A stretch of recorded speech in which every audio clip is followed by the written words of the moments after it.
Finally, we don't see safe for inside this country now. Motions and bills that will be sponsored or that will be allowed to be aired at the National Assembly. Motions from the honorable members that will be allowed to be tabled at the National Assembly for the good of every Nigerians are now being discussed overseas, are now being discussed abroad, whether it will be accepted by the Senate President or not. Hell, this country, I don't ask God why. Many of you remembered what happened between Natasha, Senator Natasha, Honorable Natasha, and Godswill Akpabio, Senator Godswill Akpabio, at the National Assembly previously. Natasha don't come and break the camel's back. Everywhere don't scatter. Natasha has categorically maintained, say Senator Godswill Akpabio, the Senate President, they ask him, they beg him for knack. Say the man, they make advances to her, say in one knacker. Allegedly, according to Natasha. Omo, if you don't get data, just go find small data, make you hear what they sup now for inside this country, Nigeria. It's a shame if at the end of the day, everything where she talk for inside this video, not true. Sexualize me by addressing my attire as being transparent, and that the only thing I know how to do is to wear pancake to the chambers. So when that suit, when I filed that suit, Senator Ireti Kingibe, hold on. Senator Kiriti Kingibe, Senator Natasha, and Senator we're low on time, three women who send messages to me that they do not support the litigation. And none of them have called, apart from Senator Iriti, that called my husband to tell me to withdraw that suit and all that. And my husband charged her that you were the same person who had come to the house to tell him that the SP was hitting on his wife sexually. So why are you now against my wife standing up for her rights? So let me tell you something, Mr. Which nobody knows. No, Mr. Rufai, please allow me to say this, please. Please go ahead. Can I say this? Please please go ahead. Please go ahead, Senator. Please go ahead. Now, at the nightclub incident, I believe that was not a slip of tongue. That was not a slip of tongue. He has a number of times told me that there are various ways we can have fun. If we travel, he has a way of making the whole the house, the space. He can basically create a party in the space. Do you understand? Like a nightclub in the space, and would have fun and all of that. So that nightclub incident statement was not a mistake. It was more like out of the abundance of the heart, the mouth speaketh. But let me say this. The day before please, Rufai, let me laugh. Go ahead, Natasha. Go ahead, Senator. Go ahead. Let me speak, please. Please go ahead. Please go ahead. Well, if you don't want me to speak, I'll walk out and complete this on my Facebook, please. Please go ahead. We're trying to manage time, Senator, but go ahead and finish it quickly. We're trying to manage time, but please go ahead. The night, or should I say that morning, early hours of the morning that he apologized, which was 23rd of July, 2024. That was the morning he apologized. So the night about, I have it printed here, I have the screenshots of the phone call.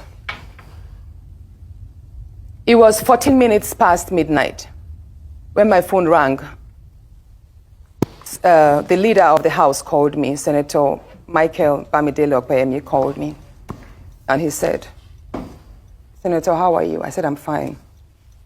He said, in the wake of all of this rancor, if the Senate President goes down, I will go down too. And I said, what do you mean, sir? At that point, I woke my husband up because he had fallen asleep before me. I said, are you calling me to threaten me? I could hear murmurs from the Senate President. I could hear the Senate President's voice at the background because I could tell he was on speakerphone. He said, no, I'm just telling you that, there's a whole lot of attack on the Senate President, and if things go down, if he resigns or something happens, I should know that I'm going to be held responsible, and I also go down. At that point, I started shouting. I was like, you can't call me at midnight and threaten me, sir. You can't do this. And mind you, I was actually surprised because the leader of the House is someone I respect greatly. He's a very good friend. He's a very calm person. And I believe, I'm saying it, that if he actually made those statements, he probably was told to do so. So I dropped the line. And then I dropped the line. The first conversation was just 2 minutes, 33 seconds. Then my phone rang again at 26 minutes past midnight that same day. And then it was the same call, Senator Okpeyemi's line, but then it was the Senate President's voice. He said, Princess of the Senate. That's how he calls me casually. You know, I've been attacked. My wife has not slept for days. She's been crying. She's received lots of insults, all because of you. I said, no, sir, it's not because of me. It's because of you. I didn't force you to order that statement. And I did not call on support I received from Nigerian women. So don't blame it on me. He said, no, he's telling me this because the Dane of Agbo, I think he's a king in Agbo in Delta State. So the Dane of Agbo spoke with him and told him that he, that's the Senate president, was the most hated politician in Nigeria at that point. Mind you, that was a few days to the protest. There was this end bad governance protest on the 1st of August, and this incident happened like a week before. So he said the Dane of Agbo told him, Mr. Senate President, you know your rating is all low. You're one of the worst. You're one of the most hated politicians now. So I'll advise. He said the Dane of Agbo advised the Senate President to leave Abuja because if he is caught in the middle of the protest, he could be attacked by the Nigerians. I said, so why are you telling this, sir? He said he's telling me because he found it insulting that the Dane of Agbo would tell him to leave, to run away, to leave Abuja. And that he's telling me, so Natasha, I'm telling you, go and tell them that if anybody over the age of 20 approaches me during the protest, I will what was the word? Hold on. I will take that person down. The Senate President told me over the phone that based on the advice that the Dane of Agbo gave him, that he should leave Abuja in the wake of the protest so that he will not be caught and probably will not be approached or attacked by the youth. He said, Natasha, I have the capacity, I'm number 3 citizen. If anybody over the age of 20 dares to confront me, I will take that person down. That person should dare me with his life.